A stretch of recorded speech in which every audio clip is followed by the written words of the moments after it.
வணக்கத்துடன் pepper and salt news என்கின்ற இந்த வலையொலியில் உங்களை சந்திப்பதில் நான் மகிழ்ச்சி அடைகின்றேன். வைத்தியர் அர்ஜுனா அணியில் வைத்தியர் அர்ஜுனா அவர்களோடு இணைந்து பயணித்து கொண்டிருந்த கௌசல்யா அவர்கள் திடீரென்று அரசியல் செயல்பாடுகளிலிருந்து விலக்கப்பட்டிருக்கிறார். வைத்தியர் அர்ஜுனா அவர்களுடைய நிர்பந்தத்தின் காரணமாகத்தான் அவர் அரசியல் நிகழ்வுகளிலிருந்து விலக்கப்பட்டிருக்கிறார் என்கின்ற செய்திகள் வருகின்றன. கௌசல்யா அவர்களை பொறுத்த மட்டில் அரசியல் செயல்பாடுகளில் தொடர வேண்டும் என்பதுதான் அவருடைய எண்ணமாக இருந்தது. ஆனால் வைத்தியர் எடுத்து வைத்த சில கோரிக்கைகளின் அடிப்படையில் கௌசல்யா அவர்கள் இப்பொழுது அரசியல் செயல்பாடுகளிலிருந்து விலகியிருக்கிறாரா? இது இன்றைய பிரதான கேள்வியாக இருக்கின்றது. அதுபோல வைத்தியர் அர்ஜுனா அவர்களுடைய அணியினர் தாக்கல் செய்த வேட்புமனுக்கள் பல நிராகரிக்கப்பட்டிருக்கின்றன.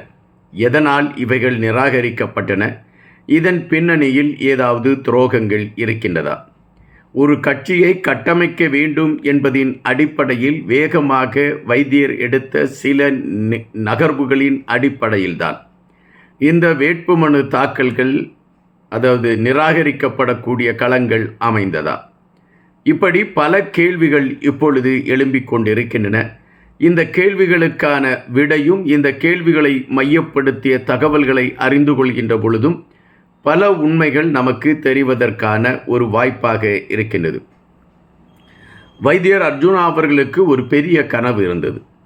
உள்ளாட்சி தேர்தல் சார்ந்த விடயங்களிலும் தன்னுடைய அணியினர் ஒரு பெரிய தாக்கத்தை உருவாக்குவார்கள் என்கின்ற எண்ணம். ஏறக்குறைய மக்கள் மனநிலையும் வைத்தியர் அர்ஜுனாவை ஏற்றுக்கொள்ளக்கூடிய மனநிலையில்தான் மக்கள் இருக்கிறார்கள் என்பதை நம்மால் புரிய முடிகின்றது. அதுபோல புலம்பெயர்ந்த தமிழர்களை பொறுத்தமட்டில் வைத்தியர் அர்ஜுனாவிற்கான ஒரு களம் உருவாக்கப்பட வேண்டும் என்பதில் அவர்களும் தெளிவாக இருந்தார்கள். ஆனால் இந்த உள்ளாட்சி தேர்தலில் வேட்புமனுக்கள் தாக்கல் செய்த விடயத்திற்கு பின்பு அன்று மாலையே அதிரடியான தகவல்கள் வெளிவர ஆரம்பித்தன.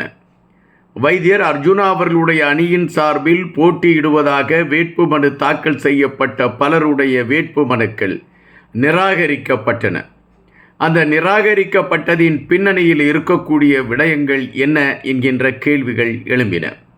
அதற்கு ஒட்டுமொத்தமாக அனைவரும் சுட்டிக்காட்டிய பேராக வைத்தியர் அர்ஜுனா அவர்களுடைய பேர் இருந்தது.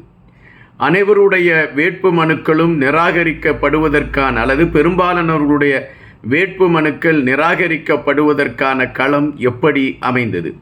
வைத்தியர் அர்ஜுனா அவர்களால் தான் இவைகள் நடந்தேறினவா, அல்லது வைத்தியர் அர்ஜுனா விட்ட கோட்டையின் காரணமாக இவைகள் நடந்தேறியதா என்கின்ற கேள்விகள் எழும்பியிருக்கின்றன.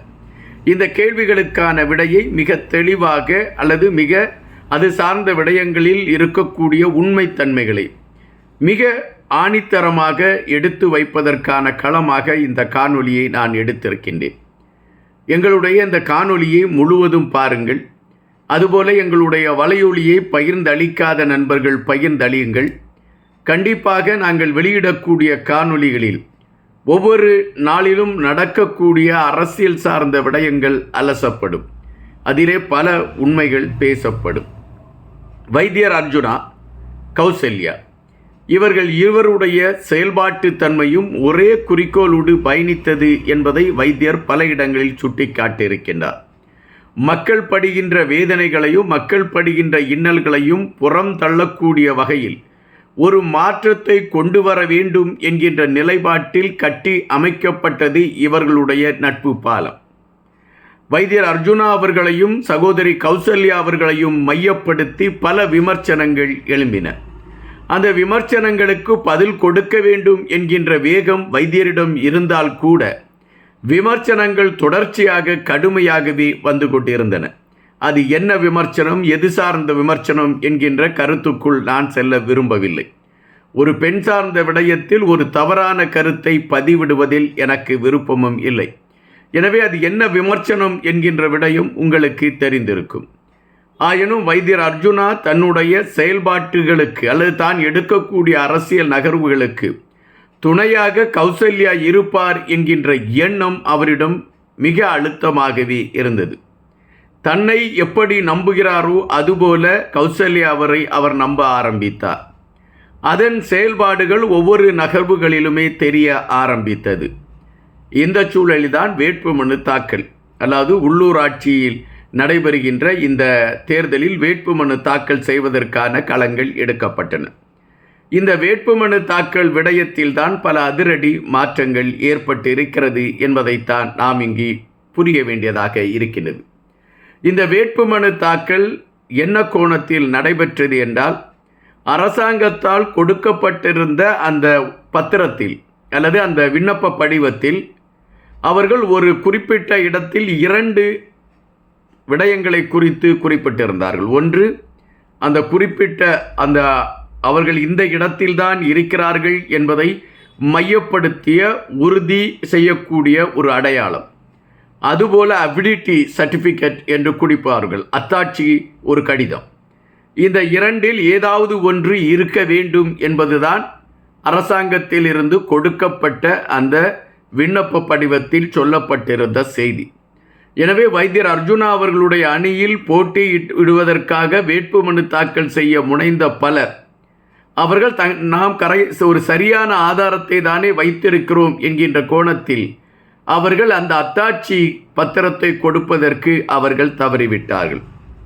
ஆனால் அரசு நாங்கள் 2ஐயுமே கேட்டிருந்தோம் என்கின்ற ஒரு கருத்தை வலுவாக பதிவிட்டு ஒரு நகல் மட்டுமே கொடுக்கப்பட்டு இருக்கக்கூடிய காரணத்தினால், ஒரு ஆதாரம் மட்டுமே கொடுக்கப்பட்டு இருக்கக்கூடிய காரணத்தினால் அனைத்து வேட்பாளர்கள், அது பெரும்பாலானவருடைய வேட்பாளர்களுடைய வேட்புமனுக்கள் நிராகரிக்கப்பட்டிருக்கிறது என்கின்ற செய்திகள் வருகின்றன.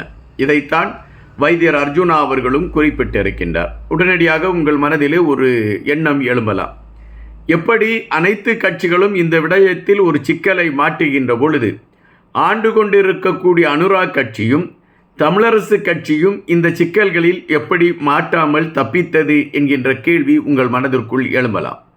இந்த கேள்விக்கான விடைகளும் நம்மிடமும் இல்லை. இந்த சூழலில்தான் அதன் பின்பு வைத்தியர் அர்ஜுனா வேறொரு கோணத்திலெல்லாம் முயற்சி செய்து தான் எங்கெங்கெல்லாம் நிற்பதற்கு களம் அமைக்க வேண்டும் என்று திட்டமிட்டிருந்தாரோ அவைகள் சறுக்கலை சந்தித்த பொழுது வேறு கோணங்களில் வைத்தியர் அர்ஜுனா முயற்சித்து இப்பொழுது யாழ் பகுதியில் நிற்க முடியவில்லை என்றால் கிளிநொச்சி பகுதிக்கு மாற்றிக்கொள்ளலாம் என்கின்ற அடிப்படையில் அந்த களங்களை வைத்தியர் அர்ஜுனா அமைத்திருந்தார். ஆனாலும் இம்முறை வைத்தியர் அர்ஜுனா அவர்களுக்கு பெரும் சறுக்கல் என்று தான் குறிப்பிடுகின்றார்கள். ஒரு அரசியல் கட்சியாக உருவெடுக்கப்படுகின்ற பட்சத்தில் அந்த அரசியல் கட்சி சார்ந்த விடயங்களை பேசுவதற்கும் அது சார்ந்த கருத்துக்களை பதிவிடுவதற்கும் ஒரு அலுவலகம் தேவை. வைத்தியர் அர்ஜுனா அவர்கள் ஒரு வீட்டிலும், கௌசல்யா அவர்கள் ஒரு வீட்டிலும், அவர் கட்சியை சார்ந்த மற்றவர்கள் இன்னொரு இடத்திலும் இருந்து வேட்புமனு தாக்கல் செய்யக்கூடிய விடயங்களை அவர்கள் ஒருங்கிணைத்தார்கள். இங்குதான் யார் என்ன நினைக்கிறார் என்பதை பரிமாறிக்கொள்வதற்கான களம் இல்லாத ஒரு சூழல் ஏற்பட்டது. இதன் காரணமாக அர்ஜுனா அணியின் சார்பில் வேட்புமனு தாக்கல் செய்யப்பட்டவர்களுடைய வேட்புமனுக்கள் நிராகரிக்கப்படுவதற்கு ஒரு காரணமாக அமைந்தது. இரண்டாவது ஒரு விடயம் பணத்தை பொறுத்த மட்டில் நாம் வேட்புமனு தாக்கல் செய்ய போகிறோம் என்பதை புரிந்து வைத்துக்கொண்டு அதற்கு முன்னமே பணங்களை தயார் செய்திருக்க வேண்டும். ஆனால் வைத்தியர் அர்ஜுனா அவர்கள் தன்னால் எப்படியும் கடைசி நேரத்தில் பணத்தை தயார் செய்து விடலாம் என்கின்ற நம்பிக்கையில் பயணித்த காரணம் பெரும் சறுக்கலை கொண்டு வந்து நிறுத்தியது. அதுபோல கட்டமைப்பு, ஒரு கட்சி என்கின்ற பொழுது அதற்கான கட்டமைப்புகள் தேவைப்படுகிறது. கீழ்மட்டத்திலிருந்தே அந்த கட்டமைப்புகள் கட்டி அமைக்கப்பட வேண்டும். ஆனால் அந்த கீழ் மட்டத்திலிருந்து கட்டி அமைக்கப்பட வேண்டிய கட்டமைப்புகள் சரியான கோணத்தில் பயணிக்காத காரணத்தினால் இந்த சறுக்கல்கள் ஏற்பட்டிருக்கிறது என்பதுதான் பொதுவாக அரசியல் களத்தை மையப்படுத்தியவர்கள் பேசக்கூடிய கருத்தாக இருக்கின்றது. வைத்தியர் அர்ஜுனா அவர்கள் கூட அதைத்தான் முன்னிலைப்படுத்தி தன்னுடைய கருத்துகளையும் பதிவிட்டிருக்கின்றார். பல பிழைகள் நடந்தன, அந்த பிழைகளில் இந்த விடயங்களும் முதன்மையாக இருந்திருக்கிறது. எனவே மக்களிடம் நான் மன்னிப்பு கேட்டுக்கொள்கிறேன். இனி வருகின்ற காலங்களில் எங்களுடைய கட்சியை அதை தேர்தல் ஆணையத்திடம் அங்கீகாரம் செய்வதற்கான களங்களை எடுப்பதும், அதுபோல கட்சிக்கென்று ஒரு அலுவலகம் அமைப்பதற்கான ஒரு களங்களை எடுப்பதும் என அனைத்து விடயங்களும் செய்வதற்கு நான் தயாராகி கொண்டிருக்கிறேன் என்ற கருத்தை வைத்தியர் அர்ஜுனா அவர்கள் பதிவிட்டிருக்கின்றார். அப்படி என்றால் இந்த கட்சி ஒரு கட்டமைப்பை நோக்கிய களத்திற்குள் செல்வதற்கு இந்த சறுக்கல் இப்பொழுது உதவி இருக்கிறது என்றுதான் நாம் இங்கு எடுத்துக்கொள்ள வேண்டும். எப்பொழுதுமே ஒரு தோல்விதான் வெற்றிக்கான அடுத்த இலக்கை கட்டி அமைக்கும். அப்படித்தான் வைத்தியர் அர்ஜுனா அவர்களுடைய கட்சியினர் அடுத்த முறை தங்களுக்கான களத்தை மிக தெளிவாக வடிவமைத்து விடுவார்கள் என்பது இப்பொழுது அறியக்கூடிய ஒன்றாக இருக்கின்றன. இது ஒருபுறம் இருக்கக்கூடிய நேரத்தில் தான் அடுத்தது ஒரு அதிரடி. கௌசல்யா அவர்கள் அரசியல் செயல்பாட்டுகளில் இருந்து நீக்கப்பட்டிருக்கிறார். இந்த நேரத்தில் வைத்தியர் அர்ஜுனா அவர்கள் கௌசல்யா அவர்களை அரசியல் செயல்பாடுகளிலிருந்து நீக்கியிருக்கிறார் என்கின்ற செய்தி சொல்லப்படுகின்ற அந்த வேளையிலே பல விமர்சனங்கள் எழும்பிவிடுகின்றன அல்லது எழுப்பப்படுவதற்கான களங்கள் அமைகின்றன. ஒன்று, இதுவரை வைத்தியர் அர்ஜுனா தனக்கு பின் கௌசல்யா அவர்கள்தான் நாடாளுமன்றம் செல்வார் என்ற கருத்துக்களை பதிவிட்டு கொண்டிருந்தார். அதுபோல தன்னுடைய கட்சியின் பொதுச் செயலாளராக கௌசல்யா அவர்கள்தான் இருப்பார் என்கின்ற கருத்துக்களை பதிவிட்டார். ஆனால் இப்பொழுது கௌசல்யா அவர்களை தன்னுடைய விருப்பத்தின் பேரில் அரசியல் களத்திலிருந்து அவர் விலக்கி வைக்கப்பட்டிருக்கிறார். இனி எச்சூழலிலும் அவர் அரசியல் களத்திற்குள் வரமாட்டார் என்கின்ற கருத்தை வைத்தியர் பதிவிட்டிருக்கின்றார். அதிலே அவர் குறிப்பிட்டிருக்கக்கூடிய ஒரு விடயமும், கௌசல்யா அவர்களுக்கு இதில் விருப்பம் இல்லை, ஆனால் வேறு வழி இல்லாமல் தான் நான் இதை செய்கின்றேன். தொடர்ச்சியாக கௌசல்யா அவர்கள் மீது வைக்கக்கூடிய விமர்சனம் அவருடைய வாழ்வியலை பாழாக்குகின்றது, அவர்களுடைய தொழில் விடயங்களை பாதிக்கின்றது, அவர்களுடைய குடும்பம் சார்ந்த விடயங்களை பாதிக்கின்றது. எனவே அதிலிருந்து அவரை மீட்டெடுக்க வேண்டிய ஒரு இக்கட்டு எனக்கு இருக்கிறது. அதன் அடிப்படையில் தான் கௌசல்யா அவர்களை அரசியலிருந்து விலகிக் கொள்ளுமாறு அல்லது விலக்கி வைக்கக்கூடிய ஒரு களத்தை நான் எடுத்திருக்கிறேன் என்று வைத்தியர் அர்ஜுனா குறிப்பிட்டிருக்கின்றார். இங்கு பல கேள்விகளும் எழும்பாமல் இல்லை. எப்பொழுதுமே கண்ணை மூடிக்கொண்டு ஒரு கருத்தை நாம் பதிவிடுவது என்பது ஏற்புடையதல்ல. இங்கு சில கேள்விகள் எழும்புகின்றன. இந்த வேட்புமனு தாக்கல்கள் நிராகரிக்கப்படுவதற்கு முன்பாக கௌசல்யா அவர்கள் அரசியல் விடயங்களிலிருந்து விலக்கி வைக்கப்படுகிறார் என்ற கருத்தை வைத்தியர் கூறியிருந்தால் இருவருக்குள்ளும் ஏதோ ஒரு சில கருத்து வேறுபாடுகள் ஏற்பட்டிருக்கலாம், இந்த செயல்பாடுகள் ஆரம்பித்திருக்கிறது என்று கணக்கிடலாம். ஆனால் வேட்புமனு தாக்கல் செய்யப்பட்ட பின்பு அந்த வேட்புமனு தாக்கல் நிராகரிக்கப்படுகிறது என்கின்ற களம் வருகின்ற அந்த சூழலில் கௌசல்யா அவர்கள் ஒட்டுமொத்தமாக விலக்கப்படுகிறார் என்கின்ற கருத்து வருகின்ற அந்த சூழலை வைத்து பார்க்கின்ற பொழுது இந்த வேட்புமனு தாக்கல் செய்கின்ற விடயத்தில் கௌசல்யா அவர்கள் ஏதோ ஒரு பிழையை செய்து விட்டாரா, அல்லது தெரிந்து அந்த பிழையை செய்தாரா, திட்டமிட்டு அந்த பிழையை செய்தாரா என்கின்ற கேள்வி எழும்புகின்றது. ஒரு சட்டத்தரணியாக இருக்கக்கூடியவருக்கு ஒரு தேர்தல் வேட்புமனு தாக்கல் செய்வதற்கு என்னென்ன விடயங்கள் தேவை என்பதை அறியக்கூடிய திறன் இருக்கிறது. ஒருவேளை அவருக்கு தெரியவில்லை என்றால் அவருடைய முன்னோடிகளாக இருக்கக்கூடியவர்களிடம் கேட்டு அதை தெரிந்திருப்பார்கள். ஆனால் வைத்தியர் அர்ஜுனா அவர்களுடைய கட்சியில் இருந்த பெரும்பாலானவர்கள் இந்த அபிலிட்டி சர்டிஃபிகேட் என்கின்ற அத்தாட்சி நகல் இல்லாத காரணத்தினால் அவர்கள் நீக்கப்பட்டிருக்கிறார்கள் என்கின்ற விடயம்தான் அதிர்ச்சியை கொடுக்கிறது. ஒருவேளை கௌசல்யா அவர்கள் இதற்கான களங்களை எடுக்க தவறிவிட்டாரா என்கின்ற கேள்விகள் எழும்புகின்றன. அதே வேளையில் வைத்தியர் அர்ஜுனா அவர்கள் அவசரமாக தன் மீது குற்றப்பழிகளை ஏற்றுக்கொள்கின்றார். ஒன்று, அவர் குறிப்பிடுகின்ற முதல் குற்றப்பழி, இந்த விடயத்தில் நான் மிக அவசரமாக எல்லா செயல்பாடுகளையும் எடுத்தேன், அதுபோல ஒரு தேர்தலுக்கான எந்தவித முன்னேற்பாடுகளையும் செய்யாத ஒரு களத்தை தான் கையில் வைத்திருந்தேன். அதாவது என்னென்ன தேவை என்பதை கூட என்னால் அறிய முடியவில்லை. அதுபோல நான் ஒருத்தன் தான் ஒவ்வொரு இடமாக ஓடி ஒவ்வொருவரையும் பார்த்து நீங்கள் தேர்தலில் நிற்க வேண்டும் என்கின்ற கருத்துக்களை எல்லாம் எடுத்து வைத்து ஒவ்வொரு ஆட்களையும் தேடி அவர்கள் தேர்தலில் வேட்புமனு தாக்கல் செய்வதற்கான அனைத்து களங்களையும் எடுப்பதற்கான அனைத்து விடயங்களையும் நான் ஒருவன்தான் செய்தேன் என்று வைத்தியர் அர்ஜுனா வேதனைப்பட்டிருக்கின்றார். அப்படி என்றால் வைத்தியர் அர்ஜுனாவின் பின்னால் நின்றவர்கள் இந்த விடயத்தில் தீவிரம் காட்டவில்லையா? வைத்தியர் அர்ஜுனா அவர்களிடம் பணம் சார்ந்த விடயங்களில் பெரும் பின்னடைவு இருக்கக்கூடிய காரணத்தினால் அவரை விட்டு விலகுவதுதான் சரியாக இருக்கும் என்கின்ற கோணத்தில் இந்த செயல்பாடுகள் கட்டி அமைக்கப்பட்டதா போன்ற பல கேள்விகள் எழும்பிக் கொண்டு இருக்கின்றன. இந்த சூழலில் வைத்தியர் அர்ஜுனா அவர்களுக்கு நாம் குறிப்பிடக்கூடியது ஒன்றுதான்.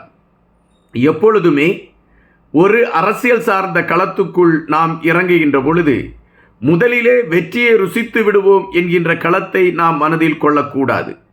சறுக்கல்கள் தான் பல பாடங்களை நமக்கு கற்றுக் கொடுப்பதற்கான ஒரு களத்தை எட்டும். இப்பொழுது பார்த்தீர்கள் என்றால் விஞ்ஞான உலகத்தில் எந்த விடயத்திற்குமே நாம் இணையதளத்தின் வாயிலாகத்தான் நாம் எந்த விடயத்திற்கான விண்ணப்பங்களையும் கொடுக்க வேண்டியதாக இருக்கின்றது. சில நேரங்களில் நாம் கொடுக்கக்கூடிய விண்ணப்பங்களில் பிழைகள் ஏற்பட்டு விடுகின்றன. அப்படி பிழைகள் ஏற்படுகின்ற பட்சத்தில் நாம் தேவைப்படுகின்ற ஒரு நச்சான்றிதழோ அல்லது வேறு ஏதோ நமக்கு கிடைக்காமல் போகக்கூடிய ஒரு வாய்ப்பு ஏற்பட்டு விடுகிறது. எனவே மீண்டும் நாம் அந்த விண்ணப்பத்தை செய்ய வேண்டிய ஒரு சூழல் வருகின்ற பொழுது நாம் இப்பொழுது அந்த விண்ணப்பம் எப்படி பூர்த்தி செய்யலாம் என்பதை கற்றுக்கொள்வோம். ஏனென்றால் முன்பு நடந்த தவறு மீண்டும் நடந்துவிடக்கூடாது என்பதற்காக ஏறக்குறைய வைத்தியருக்கு ஒரு பாடத்தை கற்றுக் கொடுப்பதற்காக இந்த தேர்தல் சறுக்கலை எழுதி இருக்கிறது என்பதுதான் நிஜம். எனவே வைத்தியர் அவர்கள் அவசரப்பட்டு அல்லது மற்றவர்கள் சொல்லக்கூடிய விடயத்திற்கெல்லாம் ஒரு பிரதான களம் கொடுத்து ஒரு செயல்பாட்டாரை அரசியலிருந்து விலக்கி வைக்கக்கூடிய நிகழ்வு ஏற்புடையதா என்கின்ற கேள்வி எழும்புகின்றது. ஒருவேளை கௌசல்யா அவர்கள் வேறு ஏதாவது ஒரு பிரச்சனையின் காரணமாக விலக்கப்பட்டிருந்தால் அது ஏற்புடையதுதான். அல்லாத பட்சத்தில் வைத்தியர் மறுபரிசீலனை செய்வதுதான் சால சிறந்ததாக இருக்கும் என்பதுதான் நாம் சொல்லக்கூடிய கருத்தாக இருக்கின்றது. ஒருவேளை நாம் சொல்லக்கூடிய கருத்து சரியா தவறா பிழையா என்கின்ற விடயங்கள் நமக்கு தெரியாவிடினும் வைத்தியர் அர்ஜுனா அவர்களை மையப்படுத்தி தொடர்ச்சியாக நாம் அது சார்ந்த விடயங்களை பேசிக்கொண்டிருக்கக்கூடிய காரணத்தினால் இந்த கருத்தை பதிவிடுகிறோம். நன்றியுடன் இன்பா.